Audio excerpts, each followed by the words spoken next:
She was only a teenager. She loved, she trusted, and, according to the court, she killed. On the morning of November 16, 2012, one phone call changed everything. A woman's body and two suspects, the husband and the adopted daughter. What drove Sabrina Zunick to murder? Manipulation, a mental disorder, or a carefully calculated plan? You're about to learn the whole truth.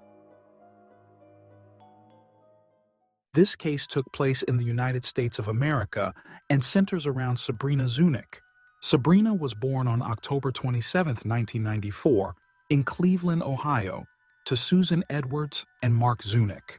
Sabrina's parents led an antisocial, unstable lifestyle, and when she was 3 years old, she was taken in by her paternal grandmother. At the age of 4, she was diagnosed with attention deficit hyperactivity disorder caused by neurological dysfunction. As she grew older, it became increasingly difficult for her to control her behavior. Sabrina's impulsiveness often led to conflicts with those around her and to fights with classmates. Because of her frequent outbursts of aggression, at the age of 14, Sabrina was removed from her grandmother's care and placed in a group home run by the Lake County Department of Children's Services. She spent the next 2 years living there. In 2011, when she turned 16, Sabrina was adopted by the Newfall family, and she moved into their home in a suburb of Cleveland. Sabrina's adoptive mother was Lisa Newfall, a woman with a kind heart who genuinely loved children and devoted her life to helping others. Lisa was born on May 2, 1971, to Clark and Rita. In 2000, she moved to Lake County, where she later married a man named Kevin Newfall and became the mother of 2 daughters, the older one, Megan, and the younger, Haley. Lisa worked in social services, assisting minors and their families. Fulfilling her lifelong dream, she opened her own foster home, and it was during this time that she adopted Sabrina. Life in her new family had a positive impact on Sabrina. As a high school student, she began taking an interest in her studies, earning good grades, and making plans for the future. One day, she admitted that she dreamed of becoming a model and studying cosmetology. Lisa and Kevin were genuinely happy about the success of the once troubled teenager, and they were delighted to see that Sabrina had built wonderful relationships both with them and with their biological daughters. An especially warm bond formed between Sabrina and Lisa, and relatives and friends often noted that the two looked more like sisters than an adoptive mother and daughter. Sabrina repeatedly said that she admired Lisa, looked up to her as a role model, and truly felt as if Lisa were her older sister. Unfortunately, the harmony in the new family didn't last long. The problems began about 6 months after Sabrina moved into Lisa and Kevin's home. The girls suddenly began accusing Lisa of not loving her and of giving more attention to her biological daughters. As the relationship between the adoptive mother and Sabrina grew more tense, the connection between Sabrina and her adoptive father, Kevin, only became stronger. With each passing day, the two grew closer. Over time, the family's friends and relatives began noticing strange behavior from Kevin and Sabrina. Their conversations and jokes increasingly resembled not the harmless exchanges between a father and daughter, but the kind of flirtation typical of two people in love. On October 27, 2012, Sabrina turned 18, and by law she was expected to begin living independently and leave her adoptive family. However, she asked for permission to stay a bit longer so she could finish high school without disruption. Lisa and Kevin agreed. But on November 16th of that same year, at about 1 o'clock in the morning, Sabrina picked up a serrated kitchen knife, quietly entered Lisa's bedroom, and spent 15 minutes silently watching the sleeping woman. Then she began stabbing her over and over again. Lisa woke up from the first wounds and screamed in agony. Her cries woke Megan, Lisa's biological daughter, who was only 13 at the time. Hearing her mother's voice, the girl ran to the bedroom and saw a horrifying scene. Sabrina standing there with a knife in her hands. In a panic, Megan rushed to call 911, sobbing as she told the dispatcher that her adoptive sister was trying to kill her mother. When officers arrived at the scene, they found Sabrina still there. Several superficial cuts were visible on her body, and she was still holding the knife she had used to inflict the fatal wounds on Lisa. On the outside, Sabrina appeared to be in a state of shock, yet she followed every order given by the police. Officer Randy instructed her to drop the knife and raise her hands, and she complied without resistance. Despite being ready to be taken into custody, Sabrina refused to answer any questions once she was brought to the police station. Meanwhile, during the search of the house, officers discovered Lisa's younger daughter locked inside one of the closets. That night, Kevin, Sabrina's adoptive father and Lisa's husband, was away on a work trip. He worked as a long-haul truck driver and learned what had happened from a call from the police.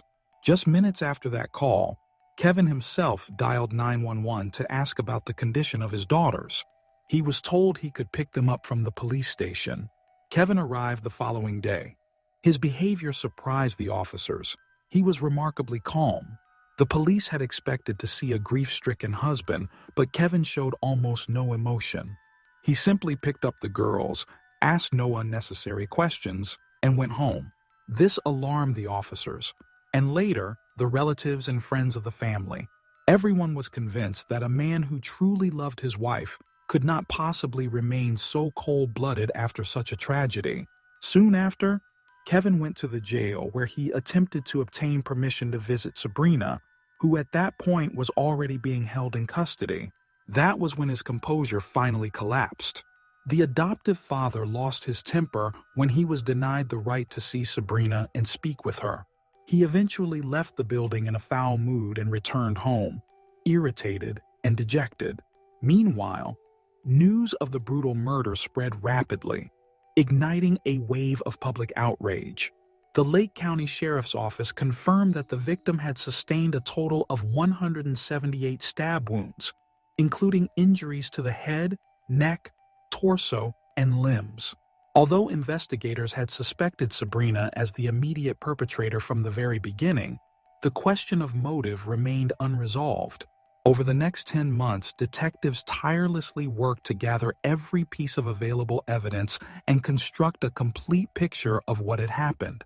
Law enforcement paid particular attention to the strange and deeply troubling connection between Sabrina and her adoptive father. Their relationship appeared not only unnaturally close, but in some ways disturbingly inappropriate. During the initial witness interviews, it was revealed that Sabrina had confided to an acquaintance, a social services employee, that she had allowed Kevin to take a nude photograph of her in exchange for money. Moreover, a week before the murder, Kevin himself contacted the same social worker and said that he and his wife were considering divorce, yet still wanted to maintain custody of their adoptive daughter. One of the most shocking turns came when Sabrina's friend stated during questioning that in early October 2012, Kevin had approached her asking if she could find him a hitman. The information gathered convinced investigators that Kevin not only knew about the impending crime, but was likely the one who initiated it. An additional argument supporting this version was that Kevin had taken out 2 life insurance policies on his wife in advance, totaling $800,000. Just hours after her death, he began spending the money actively, making large purchases. Initially, Sabrina categorically denied any involvement of Kevin in the murder. However, after 9 months in detention in August 2013, she realized that her adoptive father had completely turned against her. It was then that she decided to cooperate with the investigation and revealed everything she knew. Sabrina accused Kevin of premeditating Lisa's murder and disclosed details of their secret affair. According to the young woman, the main motive was that she had fallen in love with Kevin and did not want to share him with anyone, including Lisa. Sabrina admitted that their relationship began in March 2012. One day, when Kevin returned home from another business trip, tired and complaining of leg pain, Sabrina offered to give him a foot massage. From that moment, an intimate connection began to form between them. Over the following months, their attraction grew, and by September of the same year, they became sexual partners. According to Sabrina, Lisa suspected nothing because she and Kevin were very careful in their actions. Kevin regularly sent Sabrina messages in which he confessed that he no longer loved his wife and dreamed of starting a new life with her. He wrote out his plan, promising Sabrina a house, a car, and a complete family where she could take Lisa's place and become a new mother to the girls. According to Sabrina, she never wanted to take her adoptive mother's life. But Kevin insisted, claiming that if he simply filed for divorce, Lisa would definitely take the daughters away from him. Kevin repeatedly joked that a dead Lisa would be worth much more than a living one. Eventually, the idea of getting rid of his wife began to take on a concrete form. The lovers concluded that Sabrina would have to kill Lisa with a knife and then steal some jewelry. This way, they hoped Lisa's death would look like a failed robbery gone tragically wrong. Kevin bought a suitable knife and even trained Sabrina, teaching her how to deliver the blows correctly to cause maximum harm. He also warned Sabrina that in case she was arrested, she should play the role of a mentally unstable person to avoid punishment. Later, Sabrina told investigators what had been the catalyst for her actions. On the morning of November 15th, the day before the murder, Kevin was driving her to school when he suddenly stopped the car and began to cry. He confessed that he had argued with Lisa to the point of tears, and if she remained alive, he would end his own life. Fearing that the man she loved might actually commit suicide, Sabrina made her decision.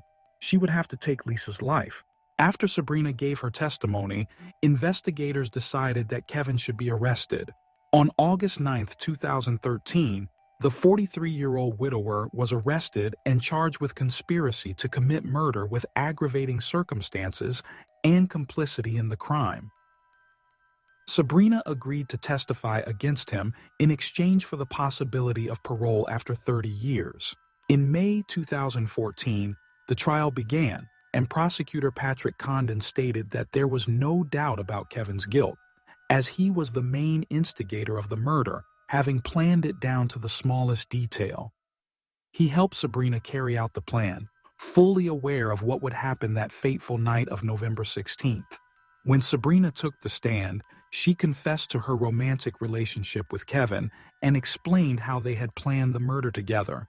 She stated that she went along with it only because she loved him and could not bear to see him suffer. Sabrina told the jury that she hoped for justice, as she was not the only accomplice in this crime. The prosecutor also called several officials involved in the investigation to testify. Among them was a police officer who first met Kevin the day after the murder. According to the officer, the widower behaved unusually calmly, which seemed extremely strange. In addition, the court questioned several of Lisa's colleagues. One of them was a woman named Erica Gator, who said that the day after the murder she went to Kevin's home to deliver food for him and his daughters. Erica noticed that Kevin acted as if nothing had happened. She also noted that he showed no emotion at Lisa's funeral. The prosecution also called several people associated with insurance companies to testify, confirming the financial gains Kevin received after his wife's death. These witnesses unanimously stated that the morning after Lisa's murder, Kevin called to find out what documents he needed to claim the insurance payout. A forensic expert from Lake County, who had examined Lisa's body, also provided testimony. He provided detailed testimony about the many horrific injuries sustained by the victim, 2 of which he believed were fatal. The expert mentioned a jaw wound where the knife penetrated deeply enough to pierce the carotid artery, as well as wounds to the chest. The doctor noted that the number of injuries was so great that some indicated the victim had attempted to resist. This meant that Lisa fought for her life for several minutes. Investigators were unable to provide copies of the text messages exchanged between Sabrina and Kevin, but they did provide data on the number of messages and calls between them. According to the mobile operator's records, from November 1st to November 16, 2012, a total of 1,191 messages were sent and 78 calls were made between the defendants. Kevin's attorney, Michael Connick, who represented him in court, argued that Sabrina should be considered the sole person responsible for Lisa's murder, as there was no physical evidence of an intimate relationship between Kevin and Sabrina. According to him, there were no specific text messages confirming that Kevin had planned his wife's murder. The attorney argued that the case against Kevin was baseless and that Sabrina killed Lisa not at Kevin's request, but because Lisa had demanded that she leave the house by January 1, 2013. Kevin refused to testify in court. After a 9.5-hour hearing on June 11th, the jury found him guilty on all 11 counts. On August 6, 2014, Judge Joseph Gibson sentenced him to life in prison with the possibility of parole after 30 years, meaning in 2044, when he would be 73. The defense warned that they would appeal the sentence, focusing on providing expert testimony about Sabrina's mental disorders. According to the attorney, it was her psychological problems that led her to commit the murder on her own.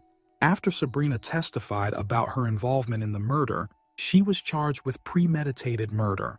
At a hearing in August 2014, Sabrina admitted her guilt and stated that her actions were the result of manipulation by Kevin. On September 29th of the same year, 19-year-old Sabrina was sentenced to life in prison with the possibility of parole after 30 years, meaning in 2042, when she would be 47. After the sentence was handed down, Sabrina broke down in tears.